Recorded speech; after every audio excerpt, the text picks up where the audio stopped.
Sambi Wabi Syafi Wabi Jibril Wabi Mikail Nabi. Halo guys, di sini di video yang pertama ini saya akan mencoba merekap alur cerita film dari negara seberang, yaitu film dari negara Malaysia yang berjudul Penunggang Agama. Film ini tayang di bioskop lalu pada tanggal 25 Maret tahun 2021 yang dibintangi oleh Zul Arifin, artis kelas kakap. Tidak perlu banyak basa-basi lagi, mari kita kocok alur ceritanya. Film ini dimulai dengan istri pengusaha yang sedang kerasukan. Entah setan apa yang merasukinya. Hingga perempuan ini tidak mau diam bagaikan ibu-ibu yang sedang mendapatkan gosip baru. Untung saja datanglah Tok Aji dan Huda adalah istrinya. Dan segera merukianya. Wabi Syafi.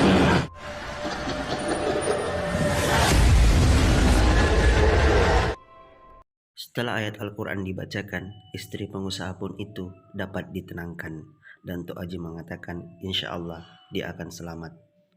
Dan Tok Aji mengatakan, makhluk itu tidak akan mengganggunya lagi. Kemudian Tok Aji diberikan sejumlah uang sebagai tanda terima kasih karena telah membantunya mengeluarkan jin tersebut. Dan film Penunggang Agama pun dimulai.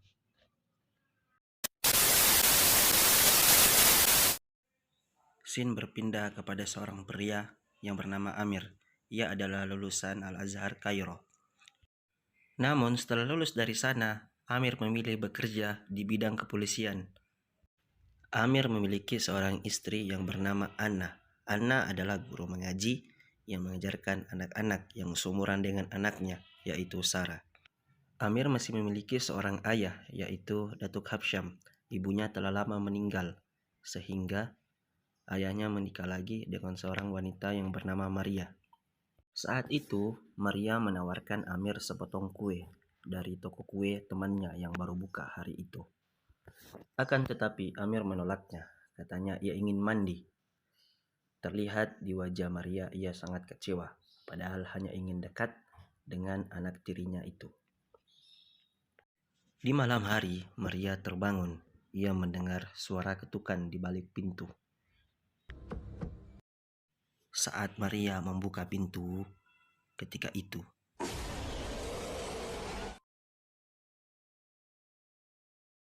Maria melihat sosok hantu kepala botak yang sangat menyeramkan.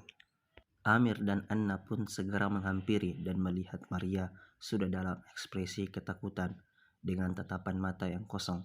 Anna segera mengusap wajah Maria dan membaca ayat-ayat ruqyah.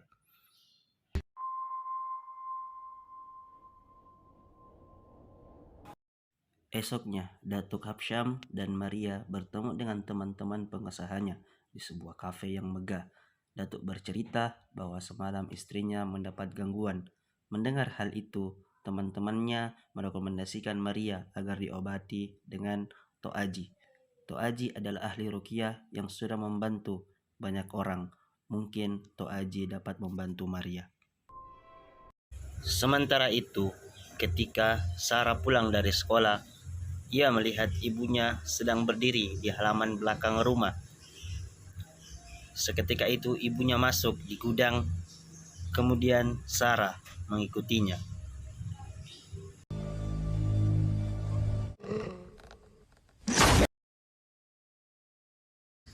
Namun, Sarah diganggu oleh setan berkepala botak yang berlumuran darah, dan kemudian ia melaporkan kepada ibunya. Malam pun tiba, kembali lagi Maria merasakan gelisah. Lalu ia turun ke lantai bawah untuk meminum beberapa obat penenang. Akan tetapi gangguan tak hentinya bermunculan. Lalu scene berpindah kepada Amir yang mendapatkan telepon dari ayahnya. Amir mendapatkan kabar jika ibu tirinya yaitu Maria sedang mengamuk di rumah. Kemudian Datuk Habsyam pun menelpon Tok Aji meminta bantuan kepadanya. Akhirnya Tok Aji datang bersama istrinya yaitu Huda. Masna, Maria binti Masna.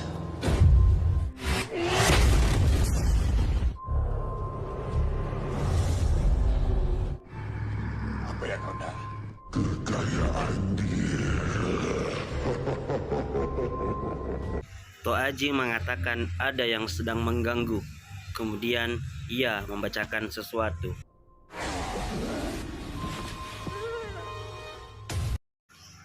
Setelah setan yang di dalam tubuh Maria berhasil dilumpuhkan, Tok Aji segera mengeluarkan tusuk sate dan menaburkan kepada Maria.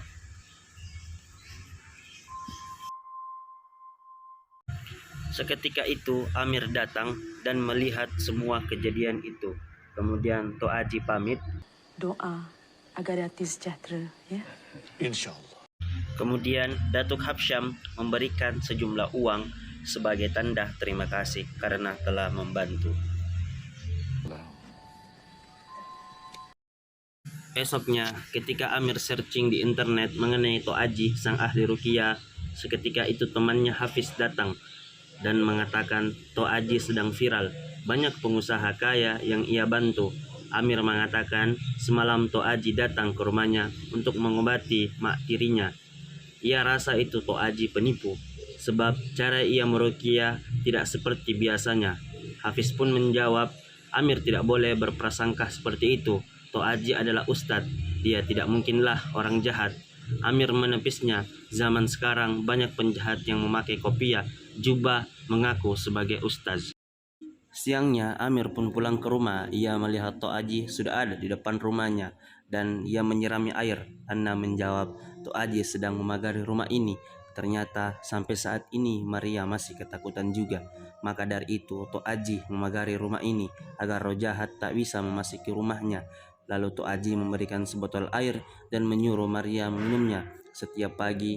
Insya Allah jika airnya rutin diminum dan Maria diam di kamar selama 3 hari, maka ia akan segera sembuh. Amir seketika menjawab, jika selama 3 hari dikurung di dalam kamar, bisa Maria menjadi gila. Datuk Habsyam tiba-tiba marah kepada Amir karena tidak sopan kepada Tok Aji. Tok Aji menjawab, tidak apa, dan ia pun segera pulang.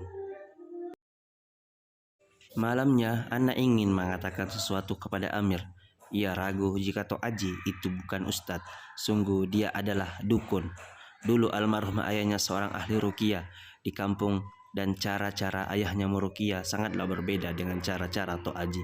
Selain itu, bacaan-bacaan Tok Aji yang diucapkan tidak seperti ayat-ayat Al-Quran. Ia takut Tok Aji hanya ingin mengambil harta mertuanya, yaitu Datuk Habsyam. Amir pun curiga dengan hal itu. Dia yakin Tok Aji adalah dukun ataupun penipu. Besok paginya, Datuk Habsyam datang ke rumah Tok Aji. Dia ingin tahu mengapa makhluk itu dikirim kepada keluarganya serta siapa yang telah mengirimkannya. Sebenarnya Tok Aji tak ingin memberitahukan karena orang yang telah mengirimi jin itu adalah orang terdekatnya. Datuk keras ingin tahu siapa dia, memohon agar Tok Aji memberitahukannya. Jangan sampai Datuk menjadi dendam. Orang yang telah mengirimkannya adalah Amir, yaitu anaknya sendiri. Terus Tok Aji mengatakan sebenarnya Amir tidak jahat, tetapi ada orang yang mempengaruhinya sehingga ia jahat. Siangnya, Sarah melihat neneknya sedang ada di ujung tangga dengan keadaan kejang-kejang dengan mulut yang mengeluarkan busa. Amir segera memberitahukan ayahnya yaitu Datuk Habsyam jika Maria sedang kerasukan. Kemudian Amir menuduh Tok Aji sudah memberikan sesuatu ke dalam air ini sehingga Maria keracunan. Sampel darah sudah diambil oleh dokter dan sedang diperiksa di laboratorium. Saya datang sini cuma nak bantu.